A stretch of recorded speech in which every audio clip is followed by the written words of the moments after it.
with our first question. We are not just mourning as a nation, we are seething. In Pahalgam, terrorists lined up Indian tourists like cattle, forcing men to strip and demanded Islamic verses to be recited to identify if they were Muslims or not before they were executed like sitting ducks. This wasn't just a killing. It was a ritualistic purification by faith, designated to humiliate, divide, and terrify, to unify all under a singular ideology. One woman was spared, not out of mercy, but with the explicit order, go and narrate these horrors to Modi. This wasn't just a survivor, it was a message. A psychological bullet fired at 1.4 billion people. We have seen civilizations be dropped like dead birds to this form of crusades. How can Bharat fight this and emerge like the phoenix from the 1,000-year-old invasionary period? We seem to be in reiterating US President Trump's words. Anna. All of us truly feel sorry for what happened. I think we are gutted with deep pain, sorrow, and more importantly, anger. I want to take this question and go deep into this because I have an experience in the policing for about 9-10 years.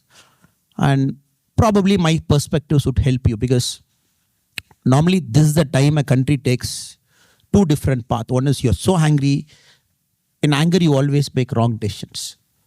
The other path is you carefully sit down, you calibrate, you understand what has gone wrong, you fix everything, and then you teach the enemy a lesson so that they don't forget in their life. So there are two ways of operating.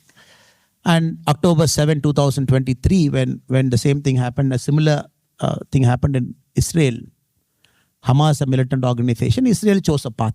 We are seeing that path for the last 2 years. And right or wrong, Israel chose the hard path. Innocent lives were lost, but they hunted down criminals. That is a path for the whole world to study. Because collateral damage is very huge when a country acts in anger. And the innocent lives will get lost. Before I get deep into it, I just want to, without of respect for my friends, I want to understand, is there any of my brothers and sisters from the Islamic community here? Anybody who's here? Okay. Okay, fine.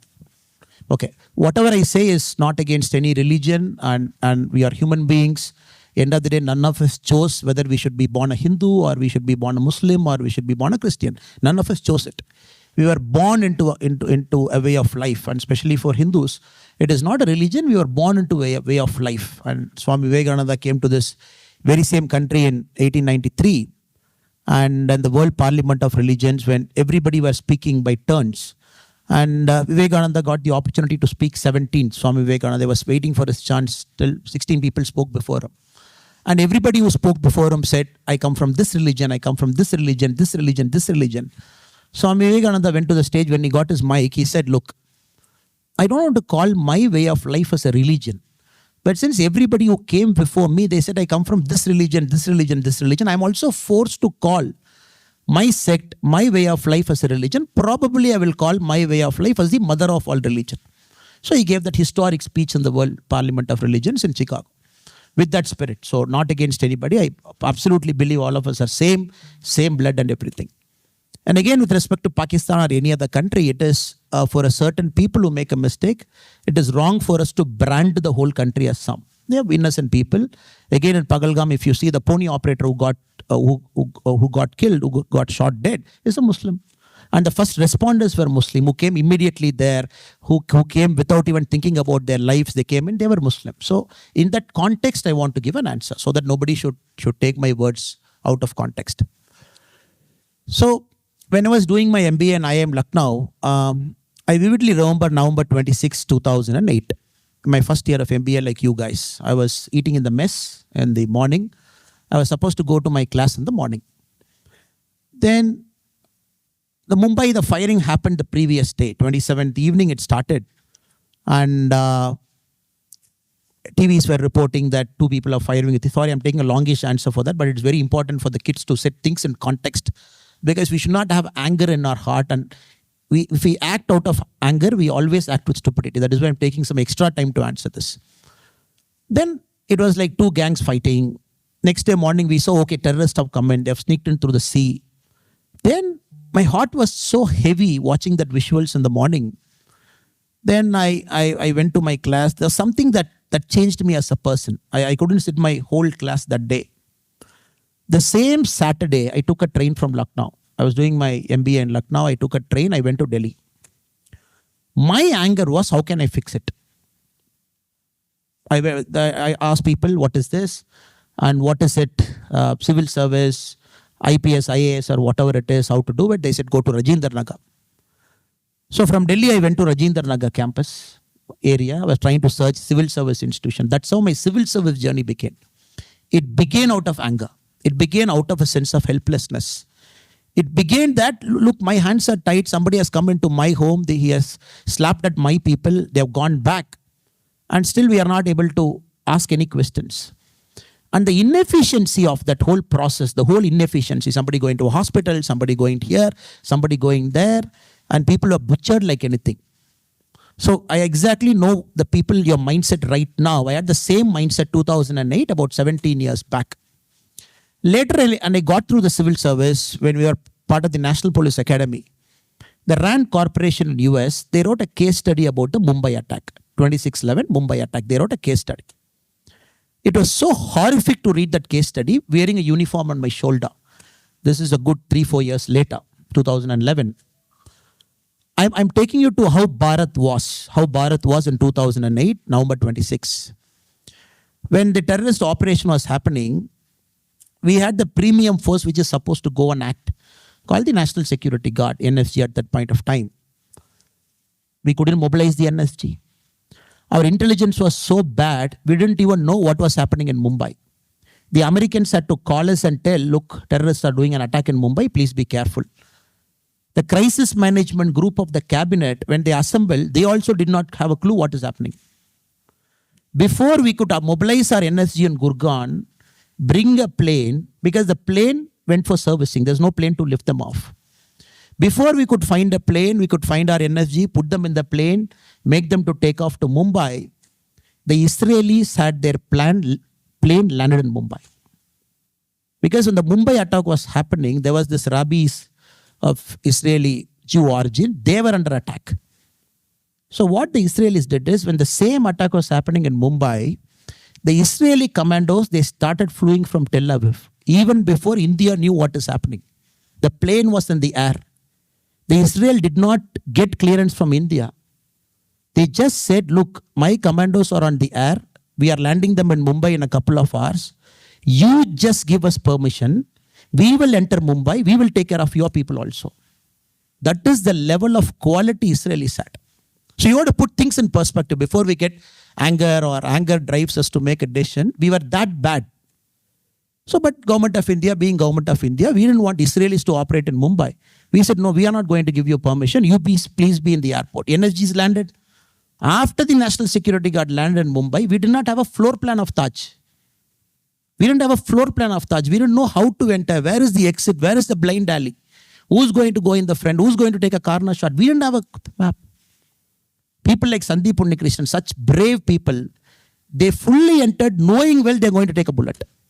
Because they don't have a floor plan. If you have a floor plan, you clearly know where is the exit, where is the alley, who's going to hide behind a door, who's going to take the cover fire. So without it, Sandeep Unnikrishnan said, I am going to lead. Probably I'll take a bullet, but you take a cover fire and go. From there to now, we have traveled much. So instead of feeling a sense of helplessness, of course, I feel so sorry for every single person who died. It could be my father, my mother, my relative, your relative. People were on honeymoon. People took an LTC. People were there. But we have to respect the system and process. Now we have a system, we have a process. We have equipped ourselves so much. From 2008 to now, we got NFG bases across the country. We changed our Civil Aviation Act. We said now if NFG wants a plane, you drive down to the nearest airport. Whichever passenger airport, you make the passengers to board the plane, deboard, you board the plane, tell the pilot where to go, the plane will come for you. We may change our act. We improved our intelligence coordination so much that for the last 10, 11 years, we have to understand that India is one of the safest countries in the world. No Chennai terror attack, no Bengaluru attack, no Hyderabad Lumbini Park attack, no Patna attack, no Delhi attack. Now this has happened. Now let us have that anger inside. Let us be very intelligent. Let us be very calculative. Let us try and find why it happened. Let us hunt down every single person. Because that is the resolve that political leadership is taking now. Just like Israelis always take a resolve, wherever you hide in the world, we will come for you. 1972 Munich. 1972 Munich, Golda Meir and her team, what did they do? They said, 2 years we will hunt for you across the world. You hide. They came to Argentina, Germany, UK, US. Wherever you go, we'll hunt for you. We will teach you a lesson you will never ever forget in your lives. So I am very confident. We have equipped ourselves to that level. We are a first world country in terms of security. We have high quality commando operators who can operate across the world. We got our capabilities uplifted to a fair degree now. Intelligence collaboration is very good. That is why they had to take this recourse. Come closer to border, sneak in, do a hit and attack and go back. You don't want to bravely come and face. Pick up a spot. Even from Pahalgam, 3.5 kilometers, you got to travel either by a horse or you got to walk by foot. Just come there so that nobody can come. So I picked it up. And we also have to understand, now we are piecing together what has happened. We are piecing together what has happened. A person came, an Indian student in Kashmir who went to Pakistan to study in a student visa. He didn't come back for 7 years. The security forces tracked him for some time, then they lost track. So he is the mastermind. He sneaked in, he brought 6 terrorists with him. They split into 3 groups. Now it is out. So my only promise to you is, as a country, as citizen, all of us, let us allow the security forces, the political leadership, to take this challenge head on and resolve it. Now, till now, the way we see the world countries, they're getting united in one line. Except the China's unfortunate remark today. China said, Pakistan being a strategic country to us, and we don't fully believe what India's version is, and we want an independent person to come and check it. So the US, all the major powers are on one line. And again, if there is a lack, no, we'll fix it up. But more importantly, you have to understand, this is also a certain civilizational battle. A certain civilizational battle. This battle is there for the last many, many years. It is not going to resolve overnight or tomorrow morning. It is not going to get resolved, or maybe in the next 10 years it's not going to get resolved. So like you said in the homage that we paid, the only way we can defeat terror is keep doing our work like normal people as if nothing happened. That is the best answer you can always give it to terrorism. Okay, July 3rd, Amarnath Yatra has to start on time. It will go on. Today in Pahalgam, tourist footfall has started today. People have again gone back. Because Kashmir has seen a record footfall last year. 1.2 crore non-Kashmiris have visited Kashmir. This year it should be 1.5 crore. So over a point of time, we'll become more resilient, we'll become more stronger. And I am very, very confident that they'll be brought back. Normally for a prime minister, you got to give him that thing.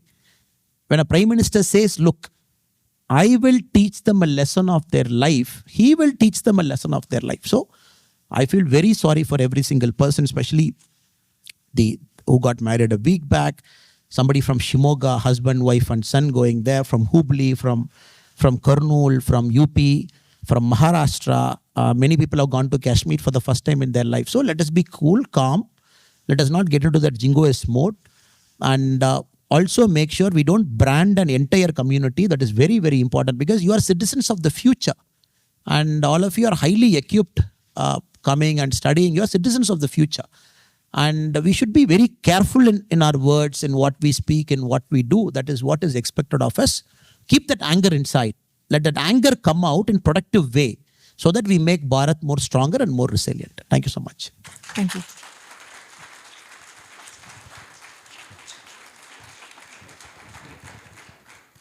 I'm glad you spoke about believing and trusting the process.